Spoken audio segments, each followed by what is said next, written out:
Well, I want to talk to you this morning about choices. And I saw this title. It was on a psychology textbook. And it said, I didn't know I had a choice. And I thought, what a great title. I just heard that a couple weeks ago and I was looking for a title for today. And I thought, I didn't know I had a choice. And we're all here. We're all on the spiritual path. We're all in the process of awakening to our magnificence and to who we really are. And we understand that we have choices. We know that. We know it. And yet, when the rubber hits the road, when things happen in our life, do we make wise choices? Are there times in our life where we forget to make a wise choice? What if, let's play the what if game. What if you could experience peace and love and joy in your daily life in spite of outer circumstances? Now let's look what's happening in the world. There's a lot happening in the world. In the last couple of years, this world is in this amazing transformational process. Okay, and everything is coming up for healing. Everything is coming up for authenticity. Everything is coming up to be transformed. So we have all this stuff going on, and it gets scared. And people get sick. Some people die. There's things happening in the world. There's political unrest. There's the Me Too movement. There's Black Lives Matter. There's so much happening. And so we look at that and we say, well, how can I have peace in my life when all of this is happening in the world? And you say to yourself, well, is it happening to me? Is it, am I sick today? Is it actually in my heart? Or is it out there? And do I have a choice to claim peace or love or joy? Do I have that choice in spite of all of that? What if the world you live in was bright with possibilities and maybe we were missing them because of all the drama going on in the world? And yet the possibilities are endless. There are endless opportunities for every one of us to live in our joy. Life happens, and we don't control. We don't control what happens out there. But we are at choice how to respond. Every choice we make holds within it the potential to change our whole life. That's how important our choices are. That's how dramatic they are. So I want to explore an idea with you, and this is about changing a mindset. So instead of looking outside and thinking that's wrong and I'm angry about it and somehow that's happening to me, I want to change the mindset with this idea, is that everything that's happening in your life right now is happening for you. It's happening for you. It's not happening to you. You're not a victim of circumstances unless you allow yourself to be. You're not a victim of fate. You're a victim of your own creation.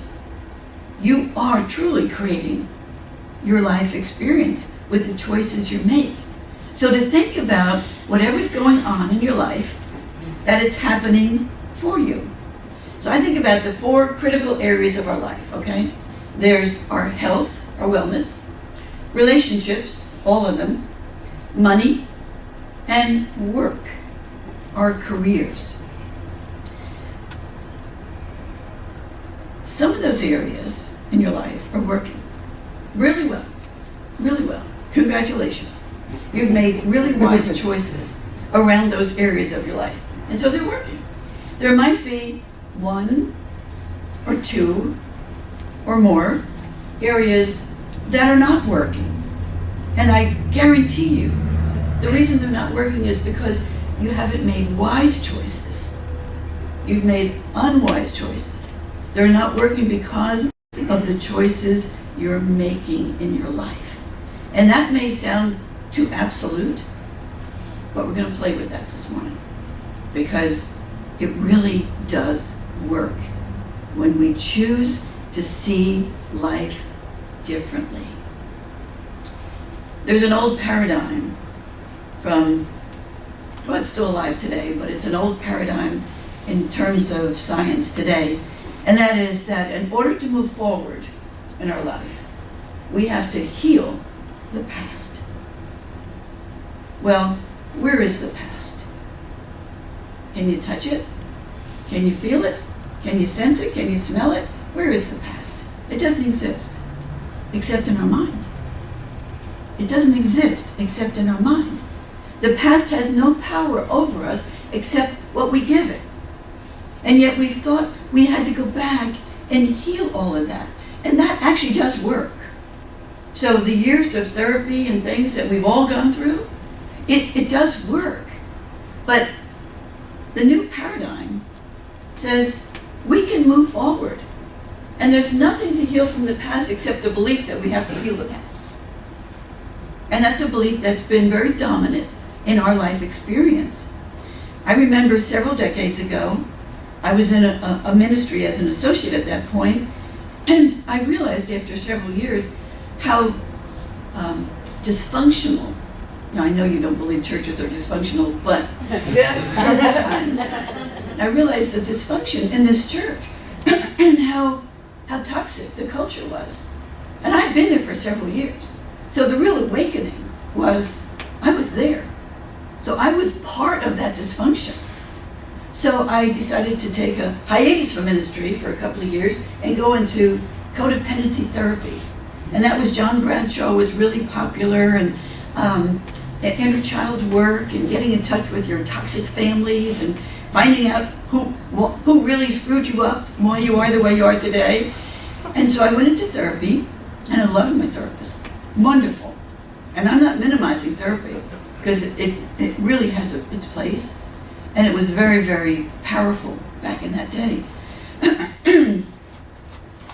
And I found that after several months of every week going in there and conjuring up the painful experiences of my life and releasing them. And then I found that I was trying to figure out what I was going to talk about that day. And I'd be driving to the appointment, I'm thinking, okay, I've got to come up with something to talk about today. What painful experience can I get back in touch with so that I can talk about it today? And I can feel it, and I can get into the emotions of it. And one day I thought, what the hell am I doing? Is this really working? I come away from my sessions drained, just drained. I'm not uplifted, I'm not inspired, I'm just drained. So, what if I stopped therapy at that point and I began to look at embracing my allness? So what if you could choose to embrace the allness of who you are, your true divinity, your true nature, without taking yourself back into the painful past? Could we make wise choices and step into a new paradigm of life? And I have been very intrigued with science and spirituality over the years, and the new paradigms that are coming out about how the mind works and how energy works, and how when we step into our power and we step into that energy of God that is us, when we step into that, we become empowered. And from that place, we shift the energy. And it's really just about making a new choice. We're not victims. We're not victims. We're a choice. We're the only species that can observe ourselves and what we're doing. And so we can observe ourselves making unwise choices, going back to those habits and things that we used to do that never served us well. And we can observe ourselves when we do that, and we can wake up and we can say, I want to do this differently. I want to think about it differently. So I want to take you to a little exercise about those 4 areas of life. Remember, they're health, relationships, money, and work, career. So how we choose to be in each of those areas determines whether they're working for us or not working at the level that we want them to work. So let's talk about our health.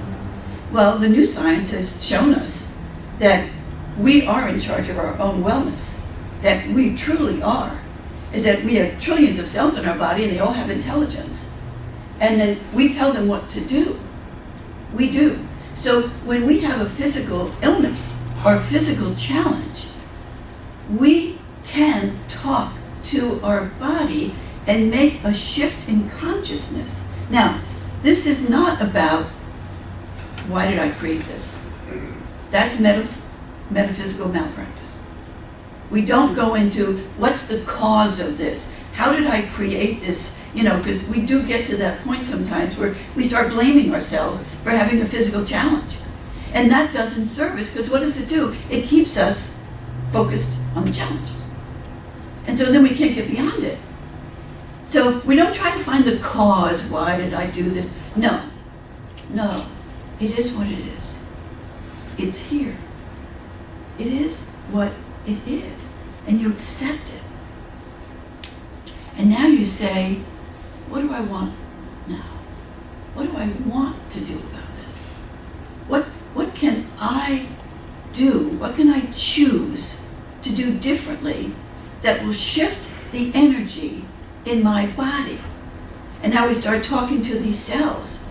And I love Bruce Lipton and Greg Braden and some of those guys, and they talk about how when we talk to the cells, when we talk to our cells, we're telling them what to do. So when we talk negative to them, and we talk about our illness and how bad we feel and how terrible we feel, and we tell everybody about it, so we're telling ourselves, hey, this is what we're doing. So we make a different choice, and we take it inside, and we're grateful for the parts of our bodies that work well. We're so grateful, we're blessed by those parts of our bodies. And the parts that don't work well, we talk to the cells, and we say, all my cells are responding to wellness and wholeness. Every cell in my body is infused with love. Every organ is infused with love. Now that may sound Pollyanna if you're sitting in pain or you're sitting in a diagnosis. That may sound very Pollyanna. And all I'm saying, it's a choice to see that whatever's happening is happening for you. It's nothing happened to you.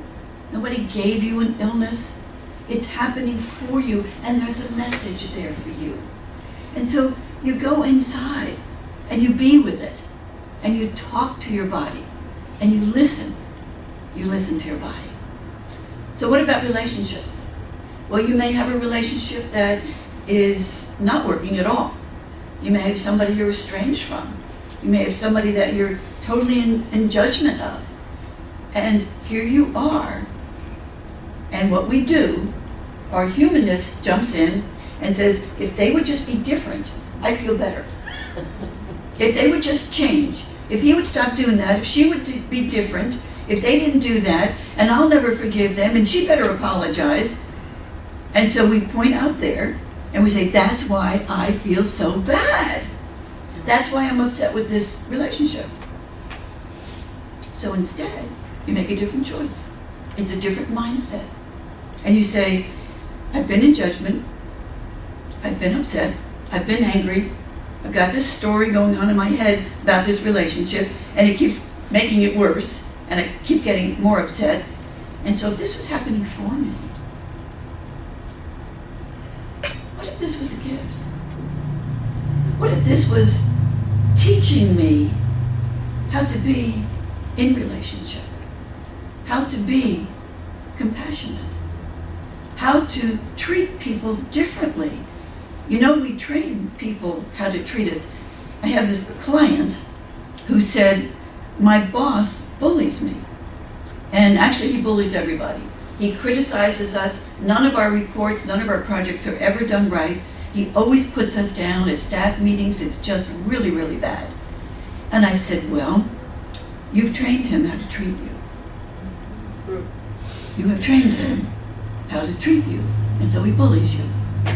So what would it be like if you didn't react and you responded differently and you listened to him? Listen, validate, and soothe, right? That communication technique. You listened to him and you heard what he said, and then you validated and said, I hear you. I hear that you're not happy with this. I hear you. We'll figure it out. And I said, you know what'll happen? I said, he'll still bully other people.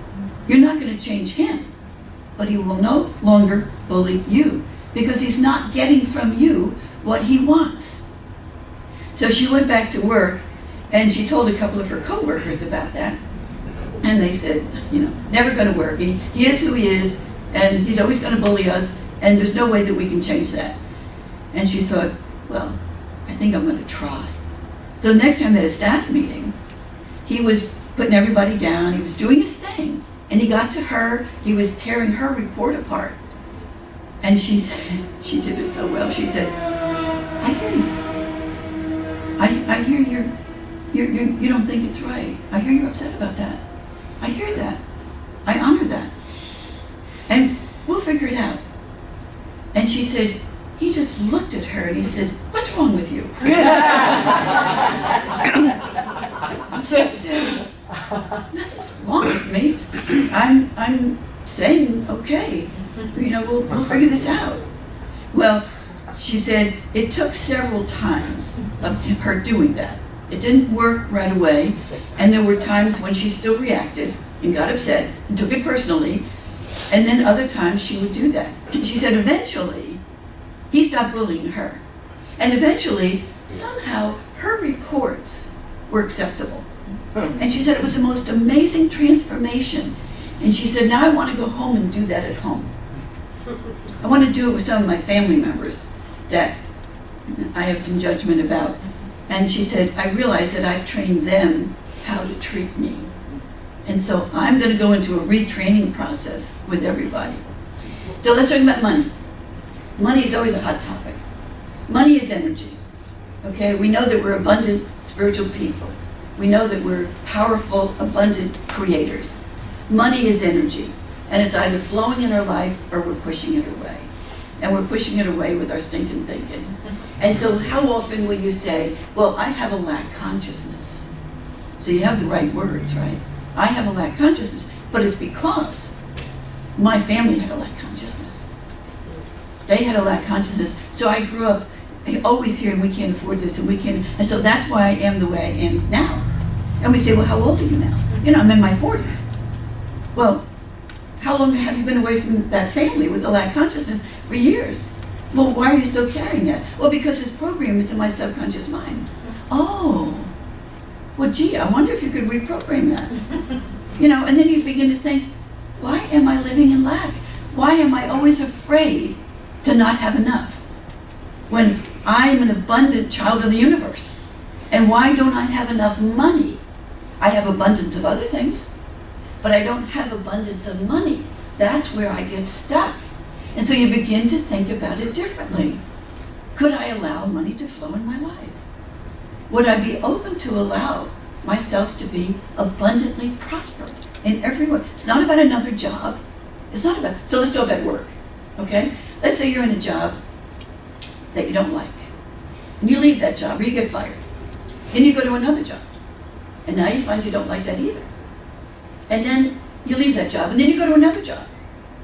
And then you realize that the issues are the same. Same with marriage, relationship. You're in a significant relationship and you get divorced. And then you go into another significant relationship and it's a different face but same person. And that's because we're the same person. We're the common denominator. So when it comes to work, it's not about, I have to leave this job because I don't like it. You may eventually leave it if you don't like it, but it's really about healing yourself within the job that you're in. You're there. This is happening for you. So you allow this to be the message for yourself. And you say, I could see this job differently. Let me start looking at the parts of the job I like, instead of only focusing on the parts I don't like.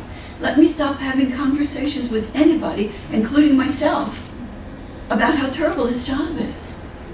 Let me see that I can shift, right here in this holy instant, I can shift my perspective, my perception, my vibration, my consciousness. I can shift it right within this job by seeing it differently, choosing to focus on what's good instead of what's bad. So I just want to take a little exercise. I don't really know what time it is. 10:07. 11. Okay, good. 11:17. Got it. I just want to take you into a little exercise. So I want you to think about one of those areas: health, relationships, money, and work. One of those areas that isn't working for you or isn't working at the level you want it to work. And you may have more than one, but just pick one. Pick one that is troubling you the most. And just take a moment, close your eyes for a moment, and bring that part of your life up into your heart and your mind.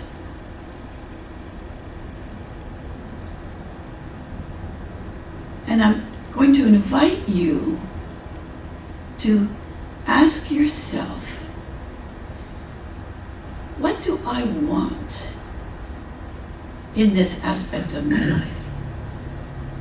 Not what do I have, not what is the problem, not why isn't it working, no judgment, no resistance.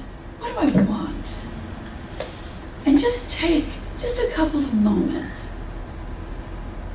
and think to yourself, what do I truly want to happen here? And play with it, but take it into your heart.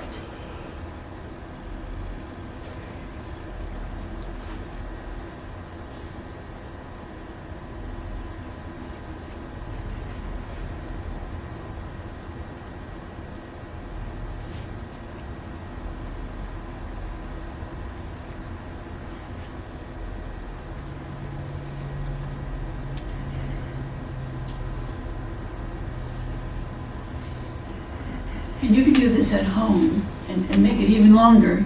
But now ask yourself, am I willing to believe that this could happen for me? Am I willing to see this differently? Am I willing to change my perception? Am I willing to change the story about this part of my life? Am I willing to step into my allness, my divinity, my magnificence? Am I willing to step into that and just be real with yourself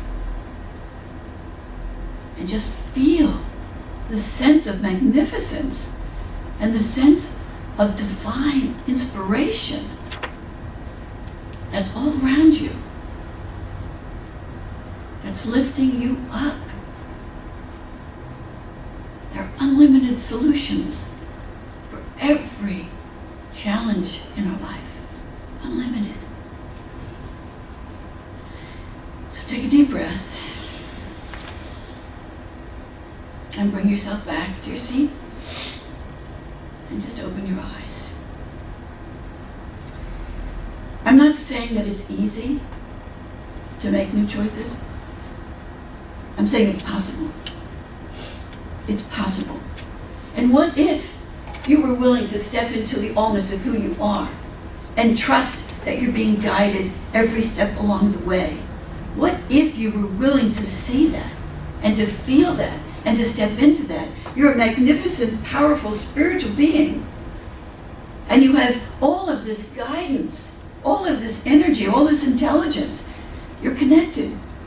The prayer this morning was all about our oneness. The songs were all about our oneness. Do you believe that? Do you believe that you're one with God? Do you believe that you're one with the multi-dimensions? Do you believe that you're a multi-dimensional being? And you're so much more than just a physical body. And you've come into this physical body and you've come here by choice. Because you wanted to be here. And you wanted to be here during this very dramatic, transformational time on our planet. But that piece of you, that piece of divinity that's in this physical body is just a little piece of who you are. You are connected to all the dimensions of the universe. And all of your loved ones that have passed beyond that veil, they're here with you. They didn't go anywhere. They're right here with you. And all of the angels and the guides that are available to every one of us. We can live in that unified field, as quantum physics calls it, that unified field of creation. And we take that power and we ask for help. See, we're not here trying to figure this out in our humanness. We're not here to just figure it out in our humanness. And as Derek's saying, if we wanted to treat every day as the end of the world and it's the last day on our planet, how would you want that day to be? Would you want to complain about what's going on in the world? Would you want to complain about anything? Or would you want to embrace joy and say, this is what I want my life to be. I want to be a powerful, spiritual, inspiring being in the world. And that is why we're all here. That's why we're here. To be the light. To be the love. To be who we really are in our authentic magnificence, our authentic spiritual beingness, and celebrate our humanity. We're here by choice, whether you like it or not. We're here by choice. So make this life your best life today. Make those choices that uplift you, that inspire you, that bring you into your divine magnificence, because that's who you are. That's who you are. Every day, take 60 seconds, several times during the day. Maybe you program your phone. Several times during the day, take 60 seconds, close your eyes, and have a mantra. The mantra can be, all is well with my soul. The mantra can be, everything always works out for me. The mantra can be, Ho'oponopono. The mantra can be Om. You can change it around. But if you become centered, every couple of hours during your day for 60 seconds, you'll transform your life. Because you're tapping in. You're tapping in to the intelligence that creates worlds. Isn't that exciting? That is so exciting. Life is such an adventure. And you're here to enjoy it. Every moment of it. Thank you. Thank you.